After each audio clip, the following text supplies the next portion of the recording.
A Globo está armando um grande esquema de cumplicidade e proteção ao Sérgio Moro, e a parte pior de tudo isso é que a Globo está fazendo um esquema de proteção ao Sérgio Moro, possivelmente junto com os julgadores, ou seja, os magistrados do TRE do Paraná e até mesmo o Ministério Público. A análise completa do caso você assiste no vídeo que está aparecendo aqui agora na sua tela como link. Mas vamos lá, o Sérgio Moro teve uma acusação bem formulada pelos dois advogados de defesa, depois a Procuradoria assumiu e mais defendeu o Sérgio Moro do que acusou. Apesar da Procuradoria fazer aquilo que é o seu papel oficial, que é oferecer a denúncia, ela ofereceu a denúncia de uma forma tão simples, tão simplória, que ela mais defendeu o Sérgio Moro do que acusou. Mas o voto do desembargador, ele foi crucial. O desembargador, que obviamente é uma pessoa do meio jurídico, com certeza desenvolveu aquele voto com marqueteiros,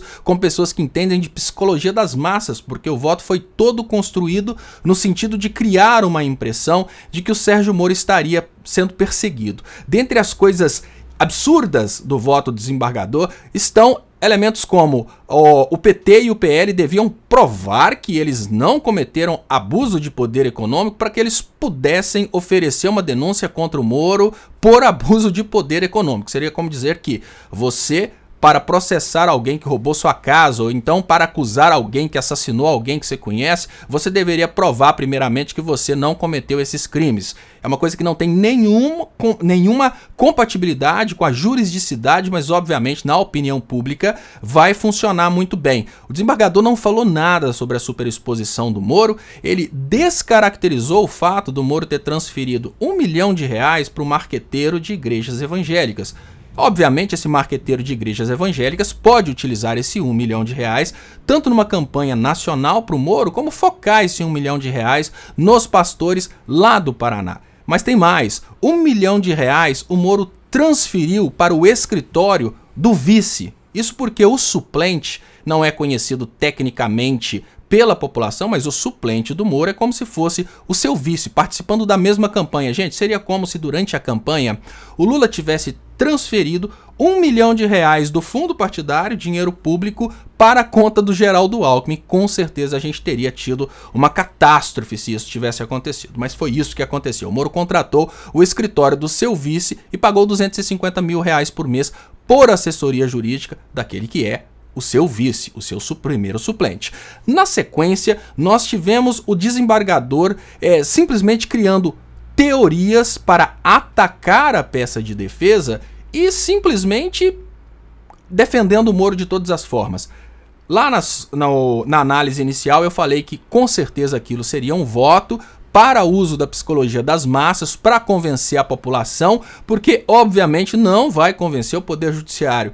Imagino eu que a ideia principal da tese desses desembargadores, da tese dessa equipe que obviamente está toda conectada com o Moro, vamos lembrar que esse TRE do Paraná é, de uma certa forma, abaixo do TRF4, que é de onde o Moro saiu e é onde estão sendo investigados os crimes cometidos durante a Operação Lava Jato por juízes, procuradores e também por desembargadores. O que significa que ninguém no TRF4 votaria contra o Dallagnol ou votaria contra o Sérgio Moro, porque existe, pelo menos dentro desses tribunais e na Procuradoria ali do Paraná, existe um conluio que estava desviando o dinheiro da Lava Jato. Nós temos o caso da gestão dos 4 milhões que sumiram, nós temos também o caso das pessoas que estavam pagando para serem soltas, como a denúncia realizada pelo Tacla Duran, que provou que pagou um advogado do Moro, um advogado sócio do escritório da Rosângela Moro, para fazer um esquema para ele ficar solto. Então tudo isso viria ou não, vai vir à tona quando as investigações se aprofundarem. E lógico que para as investigações se aprofundarem, o Moro precisa sair do Senado, ele perde o foro privilegiado. Mas a principal estratégia que a gente está vendo por parte do desembargador é dividir as coisas, tentar transformar o Moro em um cara bonzinho, porque caçado ele vai ser de qualquer forma, mas nós estamos falando da inelegibilidade. O desembargador criou uma tese fortíssima para que o Moro não se torne inelegível. É mais ou menos assim: Tudo que aconteceu com o Moro, todo esse dinheiro que ele usou para fazer a sua publicidade, ele não teve culpa, porque ele realmente seria candidato à presidência da República. Então, ele não pode ser cassado, nem pode ser, obviamente, tornado inelegível. Mas, chegando no TSE, o TSE pode simplesmente desmembrar esse julgamento e tornar a cassação do Moro certa, porque isso não tem escapatória, mas o Moro pode continuar elegível, o que significa que ele pode ser cassado, o pleito eleitoral pode ser anulado e ele pode, inclusive, participar das eleições. É essa a expectativa e a estratégia que está sendo desenvolvida lá no TRF4 e, obviamente, sendo exposta e transmitida para esses personagens que são do TRF4 e estão julgando o Moro no Tribunal Regional Eleitoral do Paraná. Obviamente o Ministério Público, que é de onde saiu o Dallagnol, e obviamente muitas pessoas do Ministério Público estão nos esquemas que o Moro participou, essas nunca deixariam que um membro do Ministério Público fizesse uma grande acusação contra o Moro. A acusação contra o Moro, ela foi uma acusação da seguinte forma: olha, eu gosto muito de você, você nunca fez nada errado, tudo que você fez está certinho, e agora eu gostaria de pedir a sua condenação.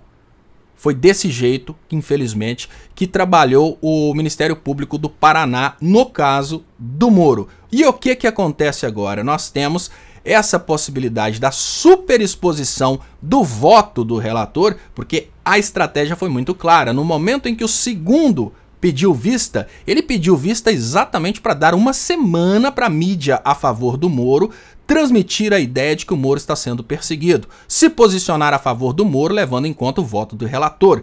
E agora o segundo votante pediu vista exatamente para analisar o voto do relator e chega votando no relator, junto com o relator, e salvando o Sérgio Moro para que essas teses sejam usadas posteriormente lá no TSE. No final da fritada dos ovos, gente, o que pode acontecer? São as primeiras previsões que eu fiz são exatamente essas, né? Que a Globo utilizaria isso, que é tudo uma estratégia para convencer a opinião pública, porque o voto do relator não é jurídico, ele é um voto extremamente popular, com certeza foi desenvolvido com marqueteiros, pessoas que entendem de psicologia das massas, mas agora a tendência é que o Moro vença em Curitiba e que exista uma pressão muito grande sobre o Tribunal Superior Eleitoral para deixar o Moro elegível. Se o Moro se tornar elegível e competir com a Michelle Bolsonaro, mais uma pessoa da esquerda que tenha uma certa projeção dentro do Paraná, tudo isso pode acabar sendo bom para a esquerda, porque vamos imaginar que 60% sejam de direita, sejam anti-Lula. Nós teríamos, nesse caso, 30%, por exemplo, para dividir igual, votando no Moro, 30% votando na Michelle Bolsonaro, e vamos imaginar um Requião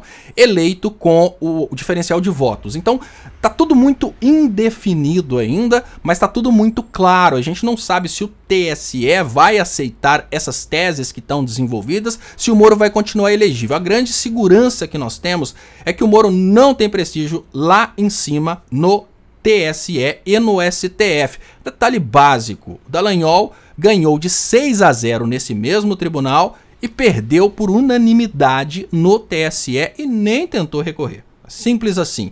Então o Moro vai ser cassado.